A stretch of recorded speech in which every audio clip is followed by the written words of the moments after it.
Eu sempre trouxe comigo essa preocupação realmente de ser um instrumento para impactar a vida de outras pessoas, porque a tua vida começa a realmente ter sentido de verdade quando você consegue efetivamente fazer alguma coisa pelo próximo, né? Sim.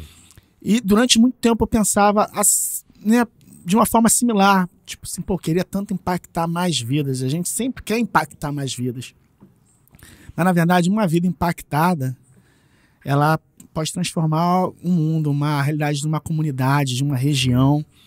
E a gente, às vezes, não tem dimensão o quanto isso realmente vai afetar aquela região.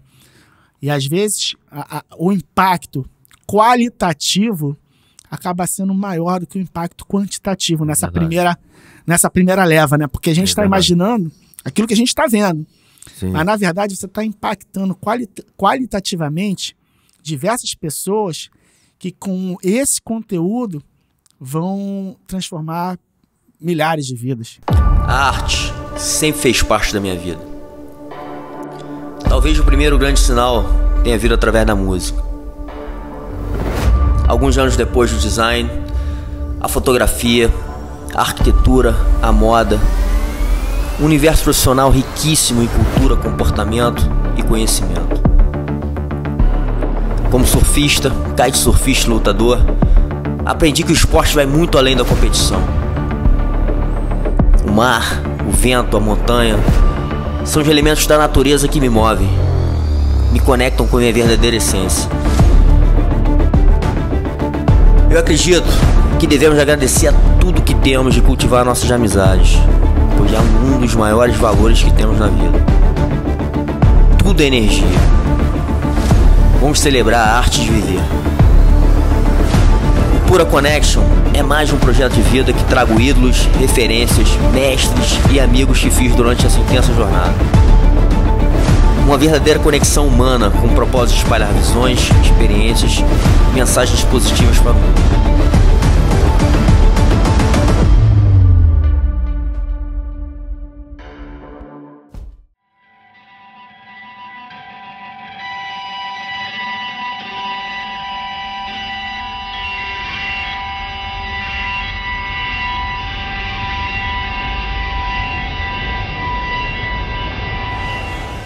Fabrício, então, meu irmão, é um prazer, uma honra te receber aqui.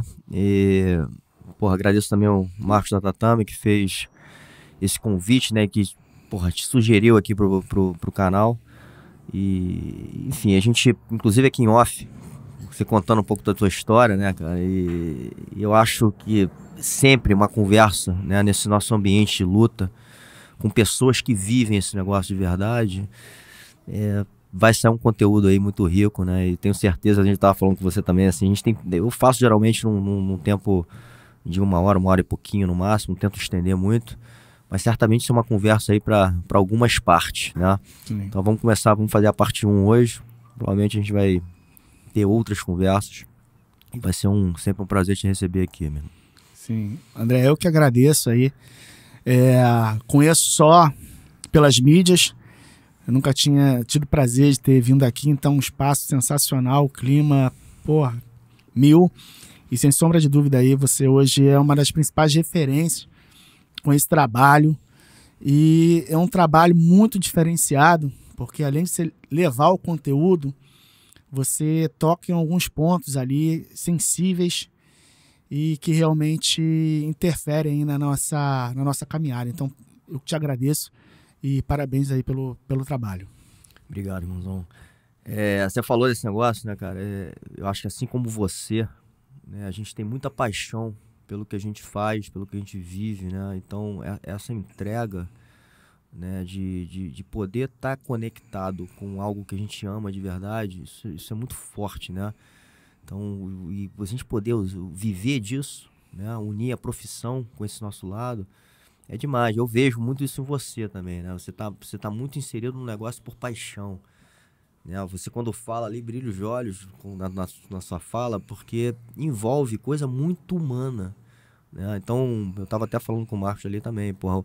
Quando eu comecei a fazer isso, cara, eu olhei pra minha vida e falo, cara, eu conheço tanta gente legal e acho que o ciclo de amizade que a gente faz na vida já é um valor muito grande. Sim. Né? porque, enfim, talvez seja um dos maiores valores, né? E certamente colocar isso para fora, para outras pessoas escutarem uma mensagem de vida, né? E mais, eu tava com um carinho agora aqui, eu falei para ele isso, cara, assim, as pessoas, a gente toca as pessoas quando elas começam a identificar coisas que elas passaram também, ou alguma coisa que nós somos seres humanos iguais, né? Assim, no sentido de que, porra, a gente não é superior a ninguém, né, cara? A gente tem caminhos diferentes, obviamente temos personalidades diferentes, mas a gente sente muita coisa também, enfim, a gente passa por muitas dificuldades, né? As guerras, elas surgem pra gente, pra qualquer um, e muita coisa do que a gente fala aqui, às vezes serve, cara, como um combustível para pessoas. Eu acho que isso é o mais importante, né, de tudo, né? Eu acho que eu fico muito grato por conseguir fazer isso, por mais que ainda é pequeno, né, no sentido, porra, a gente poderia estar atingindo milhões de pessoas, a gente está atingindo um grupo pequeno, mas está atingindo, e pessoas que eu não conheço, pessoas que eu recebo mensagem e fala que de alguma forma aquilo ali impactou positivamente a vida. Então, cara, a gente trabalhar, e você também trabalha muito com isso, né, impactando realmente positivamente a vida de pessoas, assim, a gente começa a entender que isso aqui é a nossa missão na Terra, né? Sim. André, você falou um negócio agora que eu sempre trouxe comigo, essa preocupação realmente de ser um instrumento para impactar a vida de outras pessoas, porque a tua vida começa a realmente ter sentido de verdade quando você consegue efetivamente fazer alguma coisa pelo próximo, né? Sim.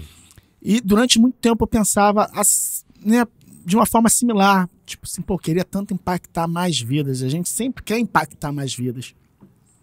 Mas, na verdade, uma vida impactada, ela pode transformar um mundo, uma realidade de uma comunidade, de uma região. E a gente, às vezes, não tem dimensão o quanto isso realmente vai afetar aquela região. E, às vezes, o impacto qualitativo acaba sendo maior do que o impacto quantitativo nessa primeira leva, né? Porque a gente está imaginando aquilo que a gente está vendo. Sim. Mas, na verdade, você está impactando qualitativamente diversas pessoas que, com esse conteúdo, vão transformar milhares de vidas. Então, a gente olha... Normalmente, a gente olha muito aqui próximo, mas eu acho que a gente tem um trabalho que é muito distante, que a gente não dá conta de ver no final. E aí, eu sempre trabalhei muito com projeto social. Desde faixa azul, faixa roxa, eu auxiliava a professora ali. E eu sempre me preocupei muito com isso, com essa questão. Eu acho que isso até atrapalhou a minha vida enquanto atleta, porque eu me dediquei muito às aulas, e você vira uma chave ali que é muito difícil você conseguir ser... Tem gente que consegue, eu não consigo. Ser um bom professor e ser um bom atleta. É difícil, né? Muito difícil.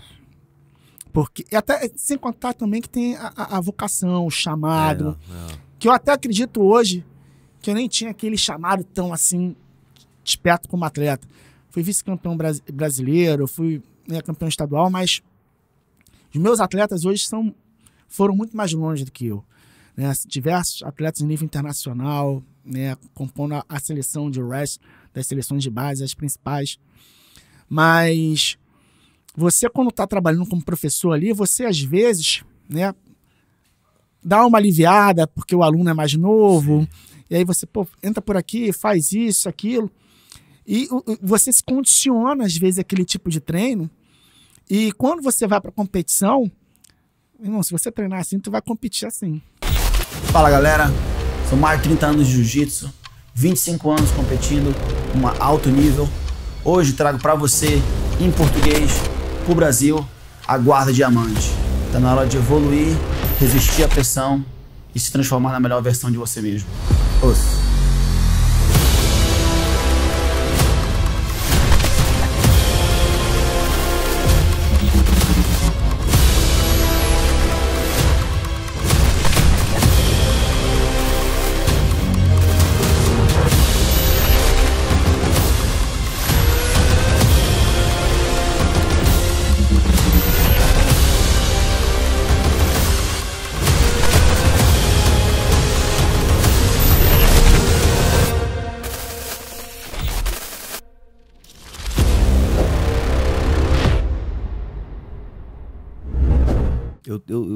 Muito legal você ter falado isso, porque eu me sinto muito assim. Eu tive uma vida e eu nunca achei que eu fosse trabalhar com isso, né, cara? Eu tinha uma profissão, até hoje tenho, né, que talvez seja a minha principal profissão.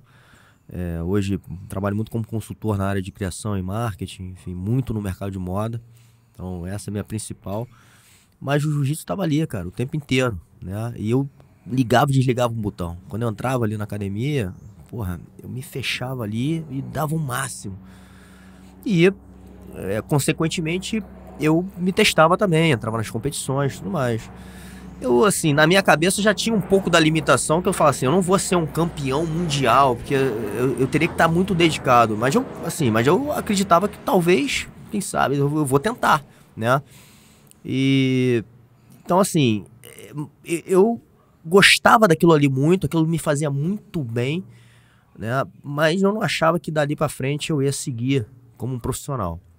Isso vinha na nossa cabeça, né? Passava, porra, será que dá pra viver disso? Né?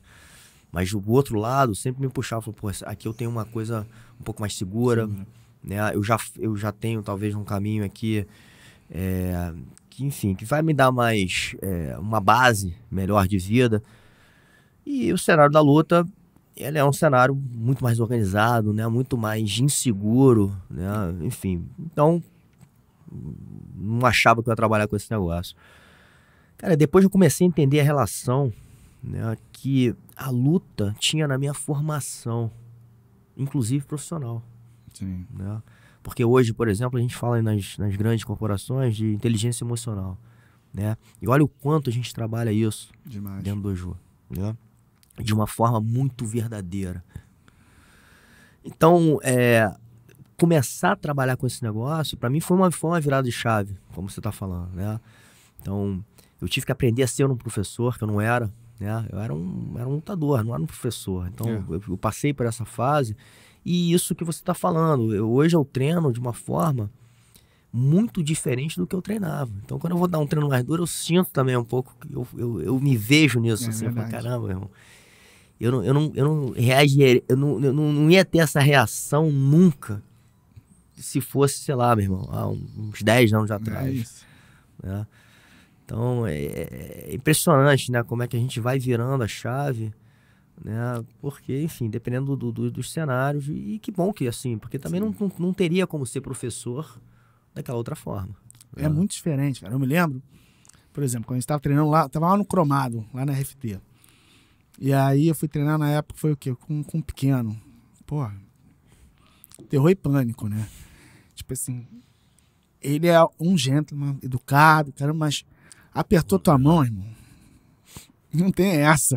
Terror e pânico. E ali eu já comecei a ver essa diferença. Você muda a tua cabeça. Sim.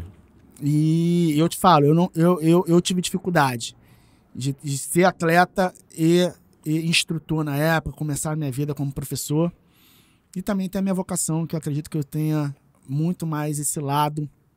Como professor, eu me realizo completamente como professor. E eu me lembro como é que isso... Ali, realmente, o que aconteceu, né? Foi lá em 2000, mais ou menos, no campeonato estadual. E aí, se eu não me engano, não sei se foi na semifinal, não sei qual foi a luta, eu fui lutar com o Shaolin. E, pô, o Shaolin já era tricampeão mundial na época, forte pra caramba, treinado e com um ritmo, assim... Jiu-jitsu, então? Não, jiu-jitsu não. E o wrestling. Ele tava lutando no wrestling. Ele foi pro wrestling. Foi pro wrestling, foi campeão brasileiro, se não me engano, mais de uma vez. Ele foi o titular da seleção durante um tempo, foi até lutar fora de wrestling. Muito, muito eficiente. E ali... E o ritmo é diferente. Tu tinha uma competição de wrestling a cada semestre. E de jiu-jitsu era todo final de semana. Sim. Então, eu sabia que seria uma parada dura. E ali, quando eu fui lutar com ele... E ele tentando passar para minhas costas, eu perdi a luta. Ele tentando passar para minhas costas, perdi por pontos. E aí, meu ombro na hora, eu senti que ele deu uma travada. Só aquele negócio de segurar, aqui, porque ele pulou para trás, pro outro lado, com meu braço agarrado e foi. E ali meu ombro foi embora. E ali eu tive que parar de treinar, de competir. Fiquei muito tempo parado. Tinha que fazer uma cirurgia, enfim. E ali eu vi que seria muito difícil continuar na vida como atleta. Eu fazia faculdade de educação física e eu comecei realmente a me dedicar em relação às aulas. E ali o que eu falo com muitos alunos, e você tem que ter uma sensibilidade muito grande, principalmente nos projetos sociais. Não é que você vai carimbar a vida de um garoto ou de uma menina, mas entender o cenário, ter o feeling, sim. ver a cabeça, ver a infraestrutura que aquela pessoa tem, para ver se ela realmente tem como seguir, principalmente num nível internacional até, que o wrestling tem muito forte, ou ele tem mais uma perspectiva de ser um treinador, ou ele vai se formar como árbitro. É meio que gerenciar ali a profissão, e aí você estimula uma graduação ou trabalhar aqui nessa perspectiva. Isso hoje me completa, isso eu me sinto realizado completamente com isso. E dali, do wrestling, né, o início com a luta livre, com o professor Hugo Duarte, onde eu aprendi muita coisa também, onde foi o início do esporte de artes marciais, e depois lá também com o jiu-jitsu, depois me graduei também. Mas o que eu quero dizer com tudo isso? Foi o que você falou, a gente que vive integralmente para o esporte, para as artes marciais, seja em que perspectiva, a gente é tocado e a gente tem um sonho de realmente tocar como nós fomos tocados, né? Sim. É porque, cara, a arte marcial, né, e até indo um pouco, a gente vai entrar nessa conversa, mas a conversa que a gente está trocando aqui com o Luiz Lima, quando ele fala para os esportes, enfim, primários, né, eu acho que ele é muito humano, né, porque a gente vai se sentir muito, a gente tem uma intimidade até energética, né, de um tá sentindo o outro e um vendo aonde que tá onde estão os buracos para eu poder atacar, ou o medo que eu sinto de você. Então essa troca, né, que ela é muito intensa e obviamente ao longo da jornada ela vai se intensificando e inclusive você vai amadurecendo aquele negócio, você vai entendendo mais sobre isso.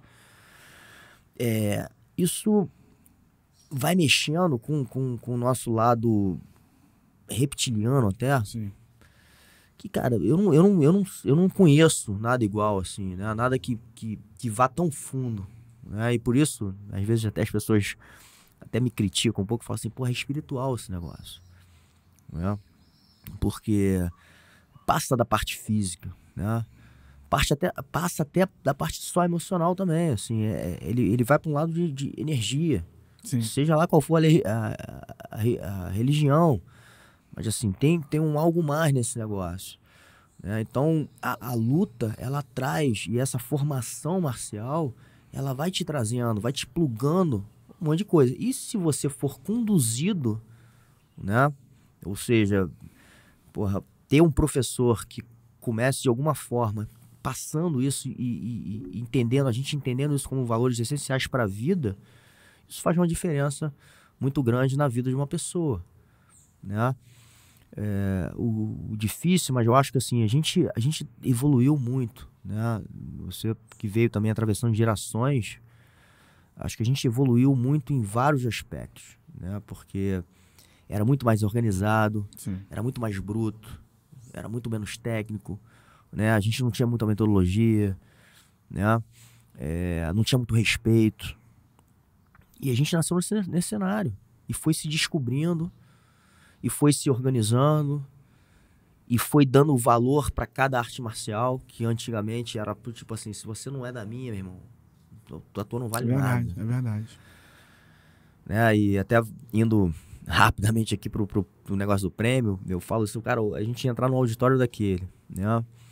E, porra, lotado, olhar pro lado, você vê ali representantes da luta livre, representantes do jiu-jitsu, representantes do Muay Thai, do Karatê, todo mundo junto. Se você for pegar 20 anos, seja 30, era impossível fazer isso aí. Era impossível você reunir essa turma junto. Não tinha como, né?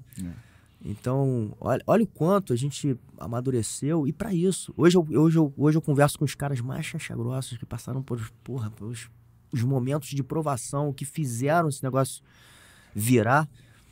E esses caras são pessoas, porra, muito evoluídas, né? No sentido do coração, no sentido de, porra, te ajudar em tudo. Assim, cara, porra, olha como é que isso é forte. Você tocou em uns 2, 3 pontos aí, são realmente imprescindíveis para a gente estar aqui conversando. Eu acho que não poderia ficar de fora. Então, tentar aqui falar do primeiro, do segundo. A questão da energia ali, ela realmente o esporte é magnífico, mas as lutas elas são diferentes. Sim. É diferente. E aí, se falar até parar ali para falar de Freud, ele fala que ele tem uma teoria que a gente funciona como uma espécie de uma panela de pressão, prestes a explodir. E se ao longo da vida a gente não faz aqueles escapes, que eles chamam de catarse, a gente explode. E qual o melhor lugar para você fazer a sua catarse? Quando você tá tenso, você quer matar o teu chefe, você quer, meu irmão, jogar tua esposa pela... Vai treinar, meu irmão. Vai treinar, vai sair na mão, vai dar um soco no saco, vai fazer um sparring, depois toma um banho gelado e vai para casa. Sim. Então isso aí não tem como a gente não falar sobre isso. E o contato que você tem ali, né? Existem ali, né? Existe ali o aspecto cognitivo da luta, e que por isso que se chama do xadrez humano, né? Então tem uma pesquisa até lá na USP, e agora não me lembro se foi na USP ou na Unicamp, em que pega atletas de judô e que eles conseguiram detectar ganho de massa cinzenta com atletas de judô de alta performance. Então, já está comprovado que você tem ganho de massa cinzenta. No aspecto cognitivo, a luta ela é fenomenal. No aspecto psicomotor, do movimento, também não se fala. Você trabalha equilíbrio, força, lateralidade. Isso aí, na infância, isso é extremamente importante. E por isso é uma luta nossa de colocar as lutas nas escolas. Isso é extremamente importante. E o aspecto social, né, o socioafetivo aí, que é o coração aí do negócio que a gente estava conversando. Muitas crianças, adolescentes, eles começam a se desenvolver de fato ali na luta, e ali realmente se torna uma família. Porque você fica muito tempo ali e você fica muito tempo ali agarrado. Literalmente. Exatamente. Essa troca energética e íntima que a gente tem, né? Que ainda tem uma outra coisa, cara. A gente se conhece muito no outro também. A gente começa a ver no outro defeitos nossos. Entendeu? Essa troca de perspectiva o tempo inteiro tá rolando, né? E o que você falou, talvez, da parte mental até, porra, eu não conheço nenhum outro, cara, que te deixe em estado pleno ali. Né? Porque, por exemplo, eu pratico surf também, enfim, o kite. Cara, eu saio dali às vezes, né? Você dá uma viajada, você pensa em outras coisas. Na luta não tem como, né? Você tá muito presente. E isso a gente entende que faz muito bem, né? Pra nossa cabeça. Né? E a gente tem pouquíssimos momentos assim. É verdade. Né? Ainda mais hoje. Verdade. Que, porra, é um monte de coisa nos distraindo, tirando essa presença, né? Verdade. Você falou do prêmio, né? O Sim de Lutas, que a gente representa, a gente teve essa proposta realmente de valorizar todas as pessoas que escreveram a história, que muitas das vezes, né, ficam esquecidas. Sim. E não só os atletas. Então, tanto eu quanto o Marcos Castro, a gente pensa muito nisso. E essa edição, então, de 2024, a gente vai a uma edição especial, que são as lendas do esporte. Que eu acho que a edição passada já foi muito boa, mas essa tem tudo para ser ainda melhor. Imagina só você encontrar todas aquelas lendas ali do teu lado. Aí você falou realmente, pessoas de luta livre, do lado com jiu-jitsu. E o meu maior exemplo hoje, por exemplo, é o meu professor, Hugo Duarte. Desde o início, de faixa branca até hoje, é a minha bandeira. E ele assume o quanto ele mudou Hoje ele fala. Ele é o exemplo, né? A gente tava falando disso, porra, ele é um cara também que, assim... Já brigou muito. E quando fala, não é submission, pô, é luta livre, o caramba. Eu me lembro, quando perto de competição, aí ele estendia a lona, assim, aquela lona verde, aquela que queima. Agora é em pé. Meu irmão, se tu puxasse pra guarda, tu tomava era... Puxa pra guarda, seu... Não existia aquele negócio de puxar pra guarda. É guerra o tempo inteiro, botar pra baixo. Eu vi gente tomando uns tapas lá na época disso. E hoje, você vê a evolução. Eu vejo como evolução. Eu entendo que tem diversas críticas e diversos cascas grossas da luta livre, que eu respeito muito, mas eu vejo como evolução. Sim. Ele entendeu o quanto aquele momento foi importante, ele foi um grande desbravador, e para aquele momento aquilo foi muito importante, sim, necessário, e hoje ele está em outro momento. E junto com o Renzo lá, ele também continua defendendo a luta livre, mas de uma outra perspectiva e com uma grande oportunidade lá. E sem dúvida isso para mim é uma grande evolução.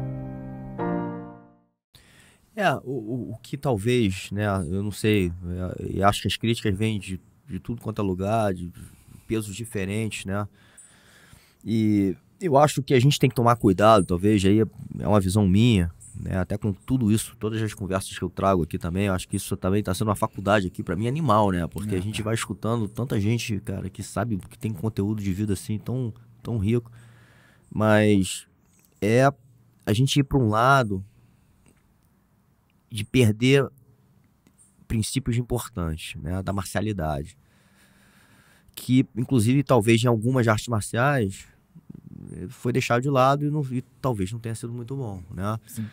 Então acho que são esses os cuidados e realmente é difícil, cara, a gente conseguir acertar sempre e gerenciar isso tudo, né? A gente estava falando essa coisa dos professores, como é que gerencia, né? Como é que a gente cria um órgão fiscalizador, mas não pode criar. Mas, enfim, então, como é que a gente consegue chegar numa linha assim que a gente fala assim, cara, aqui está protegido, a gente dessa forma é a forma que a gente vai entregar o que realmente a gente precisa entregar, né? E não deixar nada de fora. Verdade. Então, acho que isso tudo faz parte de uma evolução, cara. Assim, a gente tá aprendendo, mas a gente tem que tomar alguns cuidados, né? Porque tudo isso, toda essa valência, toda essa bravura, que teve muita coisa negativa, teve muita coisa positiva também.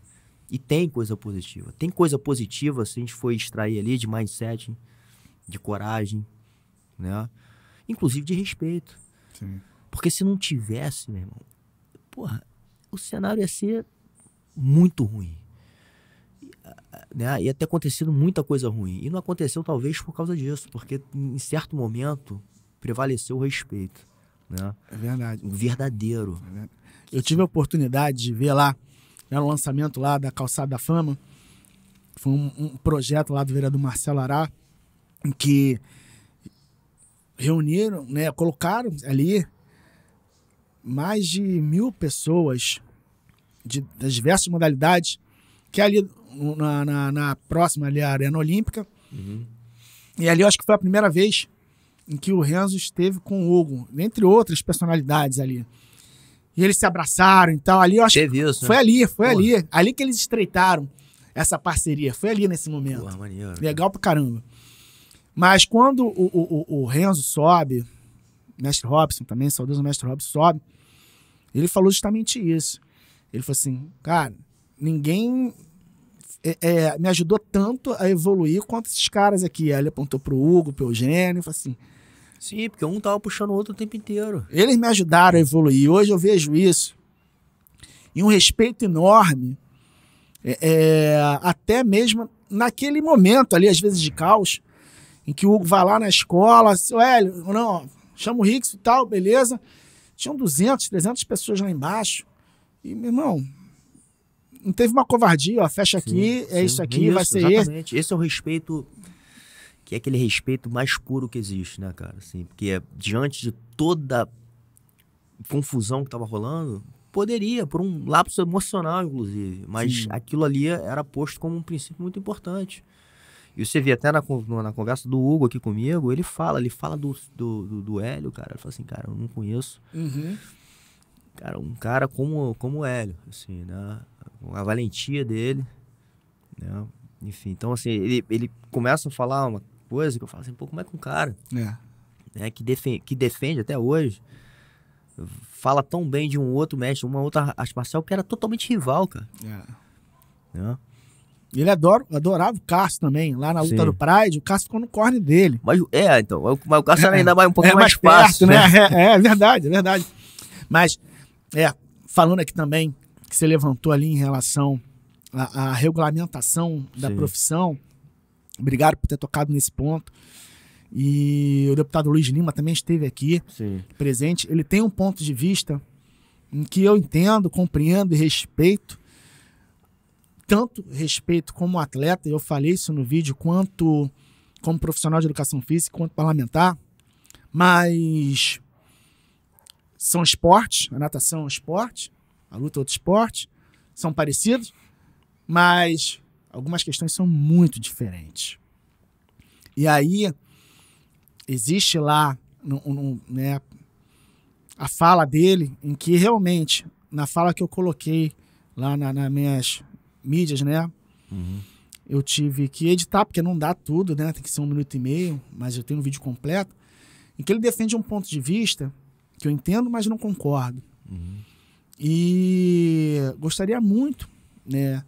E de repente estar trocando essa ideia com ele, porque eu tenho certeza que a gente tem condições de evoluir nesse ponto. Sim, vamos até, a gente falou, o Marcos estava aqui, sugeriu, acho que vale a conversa, botar os dois juntos aqui, acho que é uma conversa muito interessante pra gente trazer pra mesa, né, e aquilo que a gente tá falando, acho que, e ele falou isso também, né, cara, acho que talvez não tenha um certo e errado, vamos botar as ideias na mesa pra gente tentar chegar no melhor, né, pra todo mundo. Sim. Mas eu acho até esse assunto muito importante você falar, porque é um assunto que gera até uma polêmica, né? Assim, no sentido de, porra, como é que pode um cara dar aula, mas não ter, né, um CREF, por exemplo, né? E como é que a gente conseguiu isso? Né? E por que a gente conseguiu? Você é um cara que, porra, tá muito por dentro do assunto. Inclusive, você é um cara formado com mestrado em educação física, ou seja, você estava muito mais propício a defender o lado da formação, né? De ter que ter. Sim. Certo? Eu acho que se a pessoa ela quiser fazer educação física, eu acho que tem que ser incentivado e eu dou o maior apoio, porque é crescimento, é estudo, isso é sensacional. Mas a gente não pode obrigar e deixar de lado o notório saber, como eu estava dando exemplo aqui, você pega um mestre da capoeira, 70, 80 anos de vida, em que trouxe a capoeira até aqui. Tem vários mestres aí, mestre Camisa, enfim, diversos mestres que trouxeram a capoeira até aqui pra gente. Aí, não tem validade? Eles não se formaram em educação física, então... Não podem dar aula. Não pode dar aula? E vamos pensar hoje nas comunidades. Eu costumo dizer isso, eu enfatizo muito isso. Hoje tem mais projeto social de luta nas comunidades do que de futebol, que é a paixão nacional. É mesmo? Tem. Mas por quê? A comunidade, ela não tem muitos espaços abertos, áreas públicas, para o esporte de uma forma geral. Quantos campos tem? Quantas quadras tem? São poucas. E normalmente ali naquele horário a pessoa está jogando uma pelada. Então, não tem um projeto com o objetivo de formar, né, auxiliar na formação das crianças, dos adolescentes, uma educação não formal. É lazer, que é positivo, é legal, mas é uma outra coisa, né? E quantos projetos esportivos de jiu-jitsu, de boxe, de luta livre, de wrestling, existem nas comunidades hoje. Cada comunidade tem 2, 3, 4, 5, 6, 7, 10 projetos, até mesmo porque numa sala você bota o tatame e você está dando aula. Sim. Na associação de moradores, num espaço. E como é que a gente faz com esses projetos? Que, na verdade, é a função do Estado, que deveria estar ali, muitas das vezes não está. E é uma iniciativa social que faz com que aquelas crianças tenham acesso ao esporte e uma perspectiva de transformação de vida e de novos exemplos. A gente para com isso? Então, e que a gente tem muitos exemplos. Hoje, milhares. Muitos exemplos que hoje estão no mundo, inclusive, né, cara? E saíram de uma comunidade. E milhares. Hoje... O mundo inteiro. Sim. Treinadores do UFC. Mas não só grandes treinadores e grandes atletas, mas grandes pessoas que treinam seu jiu-jitsu, treinam seu boxe, não são professores, mas aquilo ali formou a vida dele, né? Numa perspectiva integral. Sim. E quando eu falo isso, eu não defendo que o professor, que o instrutor, que ele não estude. Não estou falando isso. Eu sou até a favor de que existam critérios objetivos para o cara se formar como professor, instrutor de artes marciais e possa dar aula. Por quê? Não sei se você sabe, André. Por exemplo, o teu jardineiro chegou e viu o filme do Karate Kid no final de semana. Uhum. Aí ele falou assim, pô, que legal o Karatê. Ele pode amanhã dar entrada lá no cartório e abrir uma federação de Karate Kid do sei lá de onde. Uhum. E aí depois de 2 meses ele tem lá a sua federação formada. Com a sua federação ele pode distribuir, vender, comercializar diplomas de faixa preta. Sim. E aí ele pega um diploma, né? Os caras adoram isso, né? Aquele diploma de 10 metros. Aí o cara bota um kimono pegando fogo. Aí ele come vidro, mastiga vidro. Aí bota na parede aquelas fotos. Aí chega um pai, uma mãe que não conhece do assunto, vai olhar aquele, nossa, aquele professor ali é bom. Mas qual é a formação que ele teve? Então eu não estou falando que não deve haver formação, que qualquer um vai dar aula, não estou falando nada disso. Então, a gente tem que lutar por políticas públicas para valorização e também de formação desses profissionais que atuam. Então, sim, mas não obrigá-los a fazer uma faculdade de educação física e a submeterem ao CREF, ao CONFEF, a pagar essa anuidade. É isso que é muito diferente, tem que ficar claro, entendeu? Entendi. Entendi.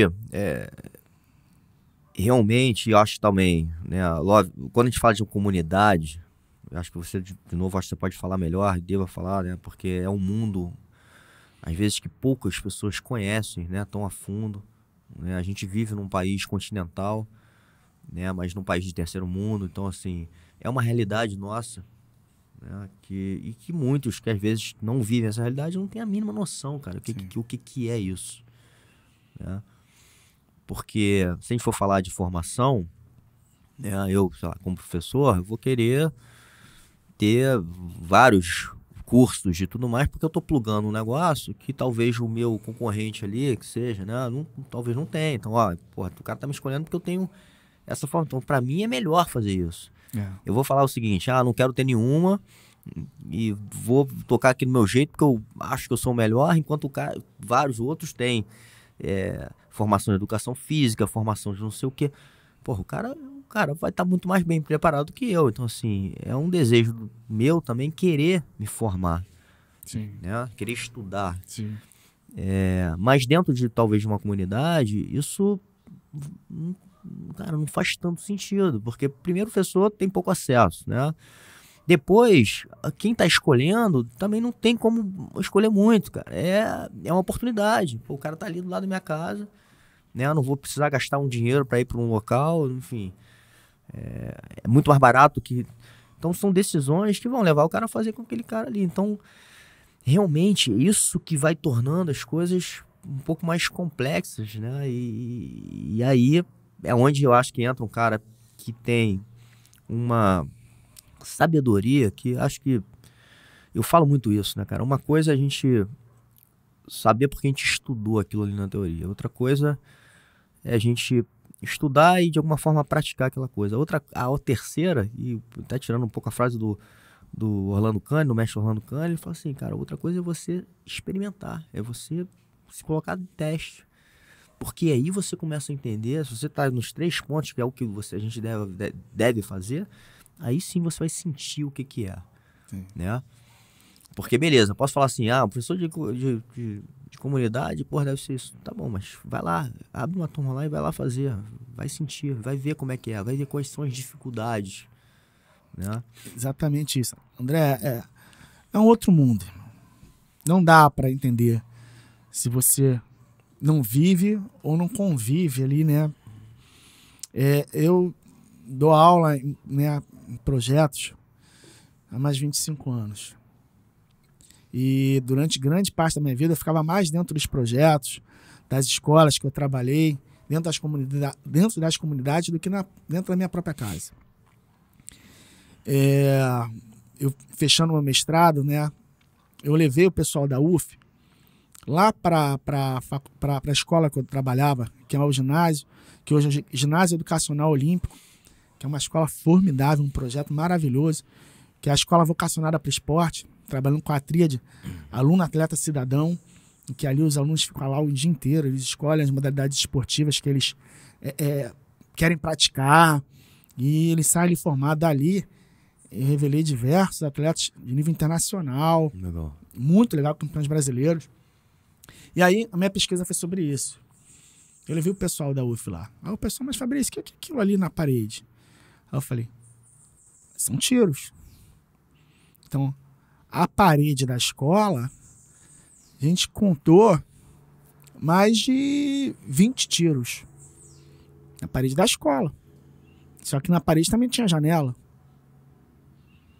Então, eu falava isso pro pessoal. Cara, eu vivo muito aqui. Mas a hora que o bicho pega, eu pego minha moto, espero um pouco, olho para um lado, olho para o outro e vou embora. E vou dormir na minha casa. Mas os meus alunos que não podem fazer isso. Sim. Entendeu? Quando o bicho pega, é se esconder debaixo da cama e olha lá. E a gente tem que ter esse olhar, a classe política, os empresários, a imprensa, de tentar entender um pouco o que acontece ali dentro, para a gente levar políticas efetivas que vão trazer resultado.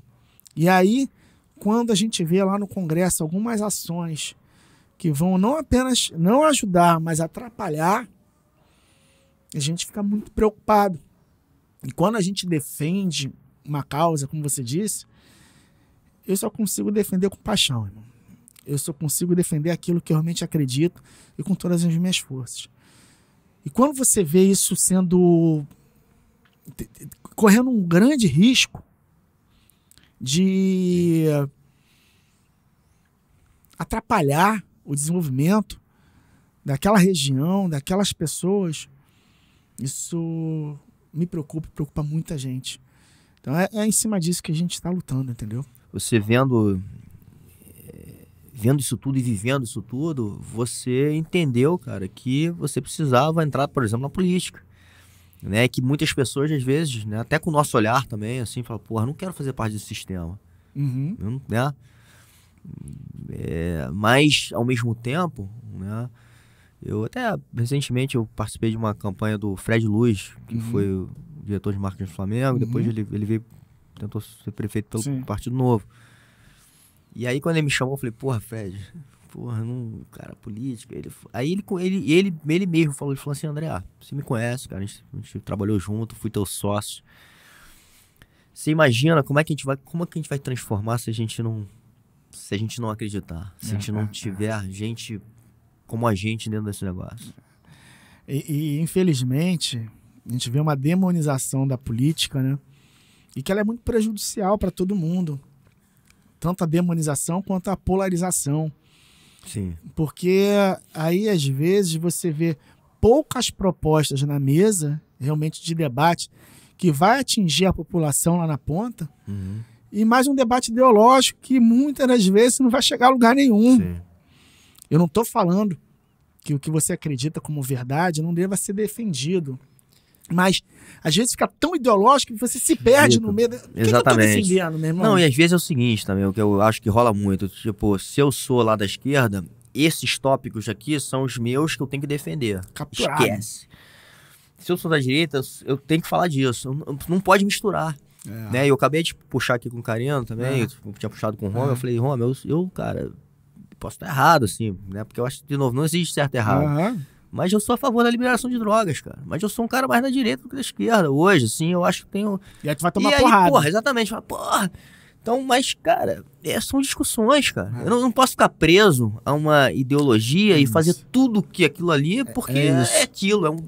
Aí realmente vira o que você tá falando. É time de futebol. A gente tá defendendo um negócio, mas no fundo a gente não sabe nem o que a gente tá fazendo, porra. Né? É isso. É igual na guerra agora, irmão.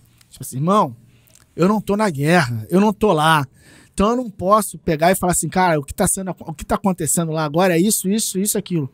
Eu posso supor. Mas eu não tô lá. Sim. E aí, só porque você tá ligado a um lado ideológico e que tá ligado mais a um país do que o outro, você começa a defender com unhas e dentes aquilo ali, você não sabe o que tá acontecendo lá, meu irmão. Não, mas isso é um absurdo. Eu falei assim, cara, eu tenho o meu ponto de vista, mas a real eu só imagino. Eu sei que os dois lados estão sofrendo muito. Sim. E a população mesmo, que tem pouca coisa a ver com a história, é que tá morrendo. É igual aqui. Sim. Igual não, diferente, né? Mas a população que precisa de entrega de políticas reais para o desenvolvimento econômico, social, entre outros, fica aqui às vezes se degladiando por pautas que não vão interferir na sua vida. E essa demonização da política é muito ruim, porque é muito comum a gente escutar, política nada presta, ninguém presta, tudo bandido. Peraí, cara. Tipo, existe policial bom, existe policial corrupto. E eu não posso falar que a polícia, de uma forma geral, ela é corrupta. Existe professor bom, existe professor ruim. Eu não posso falar que todo professor é bom ou que todo professor é ruim. É porque eu acho que quando tem, né, no caso, você pegou esses dois casos, quando você tem uma polícia que o esperado, a expectativa é que ela te proteja, que ela te defenda, e isso não tá acontecendo, porra, isso é um negócio, eu falo assim, cara, não pode, tá muito ao contrário da expectativa. Então isso, né, quando você tá fazendo o que é a sua obrigação, ninguém vai falar nada, tá tudo certo. Sim. Então é um pouco o que acontece nos dois lados. Quando você tem um professor que você fala, porra, esse cara não sabe porra nenhuma, e ele é que é o cara que tá me ensinando, né? Então, quando isso acontece, isso cresce a tensão, né? Sim. E aí a ideia de você... E aí ofusca o outro lado. Sim, aí você amadurecer e falar assim, é esse professor aqui que não sabe nada, mas tem milhares que sabem. Então eu tenho que ir atrás daquilo que me completa, daquilo que realmente eu estou em busca. Sim. E a necessidade de discutir ganhos reais para os projetos sociais, para os professores, me fez me enveredar também para uma questão política, porque na verdade todos nós somos agentes políticos, né? Em todo lugar você está ali, ó, aqui é um ato político que você está fazendo aqui, você se pronuncia, você se coloca, você coloca o seu ponto de vista, as pessoas vêm aqui e debatem, e um debate em altíssimo nível. E a gente precisa também de ter pessoas que nos representem. No nosso segmento também, a gente sabe que eles vão representar uma parcela, a população como um todo, mas existem bandeiras que a gente acredita e que elas devam ser defendidas também. E não falando dessa questão ideológica, mas sim de pautas que nós consideramos importantes para o esporte, para as artes marciais, e isso fez com que eu me aproximasse, e essa aproximação me deu condição de conseguir diversos feitos.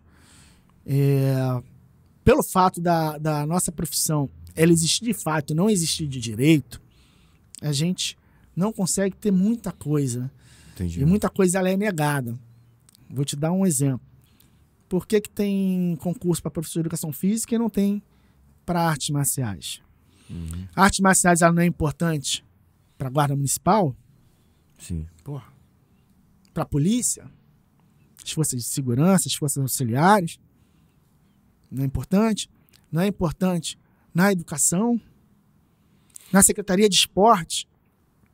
Não tem um concursado. Mas tem de educação física.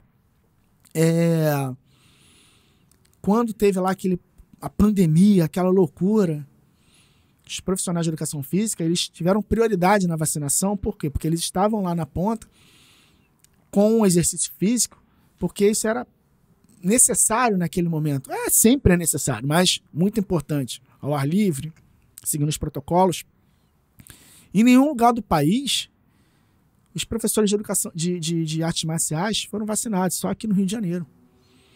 E isso foi construído e não foi nada fácil.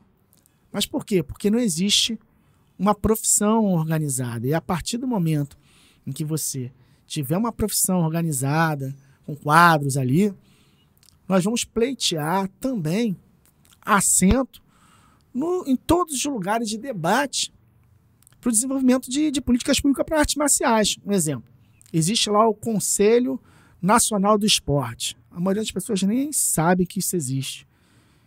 Quem está lá de artes marciais para falar sobre isso? A direção do esporte nacional? Ninguém. Então, como você vai conseguir trazer políticas efetivas para o segmento se a gente não está lá? Não. Entendeu? Exatamente. Então, nós estamos nessa luta e eu peço para que os profissionais possam se inteirar mais de artes marciais, porque essa não é uma luta minha, não é tua, André, não é do Marcelo Ará, não é do... Essa é uma luta nossa. Sim. E a gente precisa estar atento a essas coisas, porque se passa uma coisa que vai nos prejudicar, depois que passa, acabou. E quando eu falo nos prejudicar, eu não falo só os profissionais de artes marciais. Eu falo a sociedade. Sim, porque, exato. como você bem disse, mas o que vai dar um bom profissional e um mau profissional? E eu vou te dar também um exemplo da pandemia. Eu falo isso, a galera do boxe adora. Na época da pandemia, o que apareceu de professor, né, entre aspas, de artes marciais, na praia, na orla, dando aula, puxando a manopla, não tá no gibi. E ali você viu atrocidades, meu irmão. Os caras ficam doidos. O que esse cara tá fazendo aí? Infelizmente, muitos profissionais de educação física também, sem formação na luta, fazendo aquilo. Agora, vai você dar aula de treinamento funcional na praia, você vai ser arrastado pela polícia até a delegacia e até responder por exercício legal da profissão. E o professor de educação física, não aquele que tem formação em luta, mas que não tem formação em luta, ele pode puxar uma manopla que vai lesionar o punho, o joelho, porque ele não tem conhecimento algum e tá tranquilo? Ou então o cara que não tem formação nenhuma, ele pode fazer? Porra, pior que pode. Então o que a gente faz para tentar organizar esse segmento? Essa é a luta, essa é a nossa luta. Essa, cara, é um debate interessante e é aquilo. Eu acho que tem que trazer, é legal a gente trazer o Luiz Lima, né, pra conversa. Pra essa conversa, eu acho que ele também vai puxar assuntos ali, né, importantes.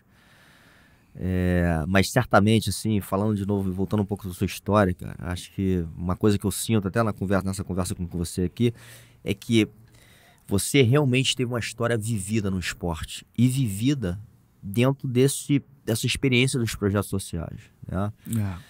Então, muito essa experiência muito real, ela te acende também muito o fogo e te traz uma realidade para um cenário que às vezes não tem noção. É o que eu tô falando. Às vezes, e outra coisa em cima até do que a gente tava falando, cara, eu posso mudar de ideia, né? Até, você vê, eu escutei o Carino falando, inclusive sobre a minha opinião, e eu já começo a falar assim, realmente. Será, né? E a gente tem que estar, eu não posso chegar e falar assim, isso acabou, meu irmão.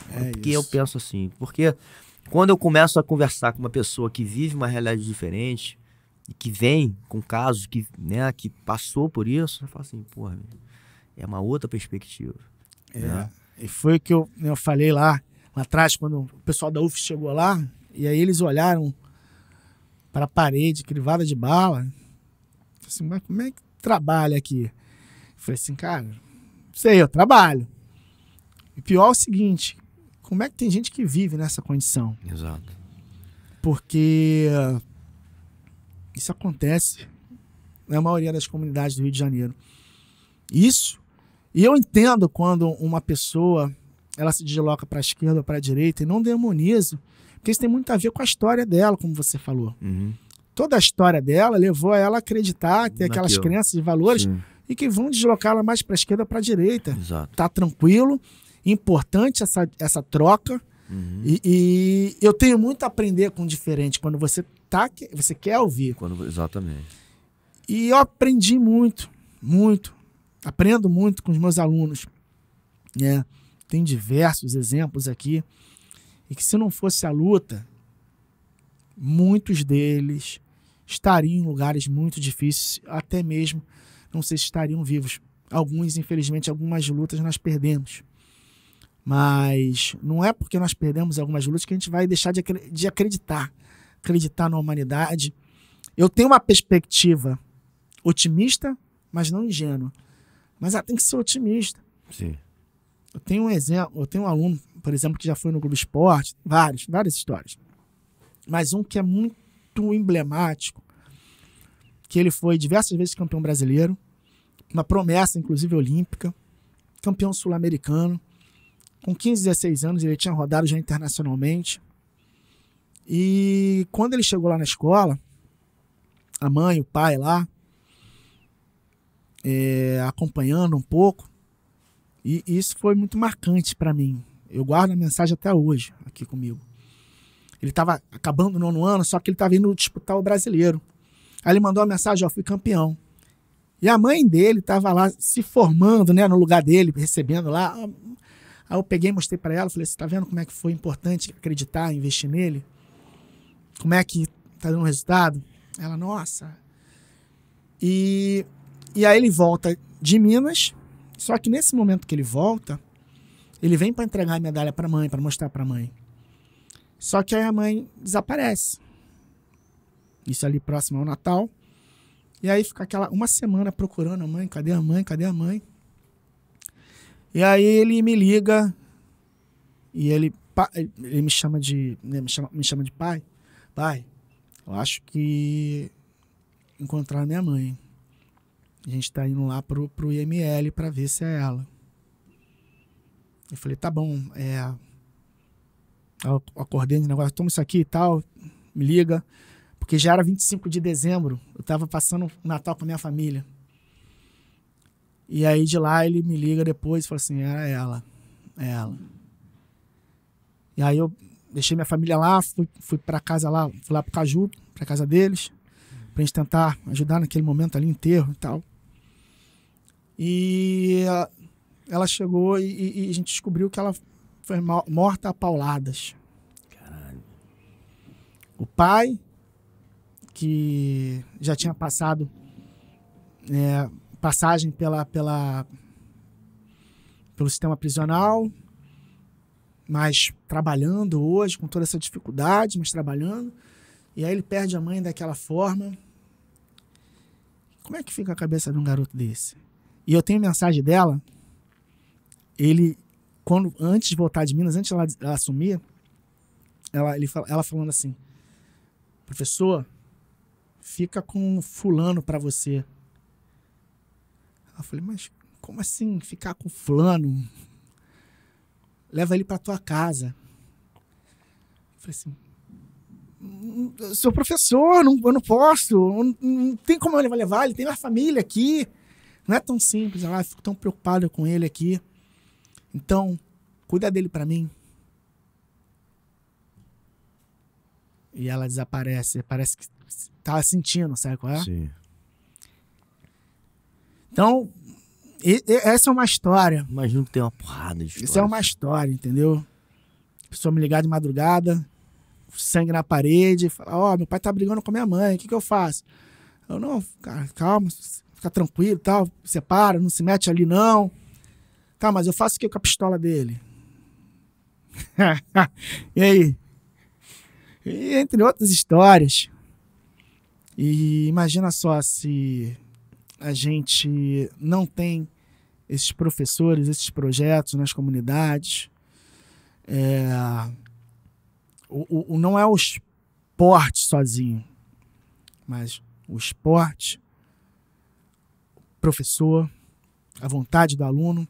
E aí a gente volta naquela ideia inicial, né? Eu imagino que a gente esteja no final, de que eu não acredito que eu tenho que impactar, hoje eu não acredito que eu tenho que impactar muita gente aqui que eu consiga ver, porque eu mudo o mundo, mas o mundo que eu vivo. Sim. Você muda o mundo que você vive no teu trabalho.